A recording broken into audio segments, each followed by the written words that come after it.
নমস্কার বন্ধুরা, আমার আজকের recipe rainy day special chicken রেসিপিটির জন্য আমি এখানে নিয়ে নিয়েছি ছালসহ 1 কিলো মুরগির মাংস, আর নিয়ে নিয়েছি আদা, রসুন, পেঁয়াজ, টমেটো। তার সাথে নিয়ে নিয়েছি 500 গ্রাম মতো আলু।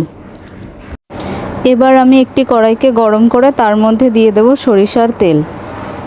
কড়াইয়ের তেল গরম হয়ে গেলে একে একে দিয়ে দেব কেটে রাখা আলু। এরপর একটু নুন ও হলুদ দিয়ে আলুগুলোকে ভালো করে লাল লাল করে ভেজে নেব। আলুগুলো ভালোভাবে লাল লাল করে ভাজা হয়ে গেছে। এবার আমি এগুলোকে একটি গামলার মধ্যে তুলে রাখব। এবার ওই তেলের মধ্যে ফোড়নে দিয়ে দেব কিছুটা পরিমাণে জিরা। জিরা ভাজা হয়ে গেলে তার মধ্যে দিয়ে দেব কেটে রাখা পেঁয়াজ। পেঁয়াজগুলোকে একটু বাদামি বাদামি করে ভেজে নেব। পেঁয়াজ ভাজা হয়ে গেলে আমি ওর মধ্যে এবার দিয়ে দেব ধুয়ে রাখা মাংস দেওয়ার পর তার মধ্যে দিয়ে দেব কেটে রাখা পাকা টমেটো এবং তার সাথে দিয়ে দেব ব্লেন্ডারে মিক্সড করে রাখা মশলা। এরপর একে একে দিয়ে দিতে হবে পরিমাণ মতো নুন এবং পরিমাণ মতো হলুদ।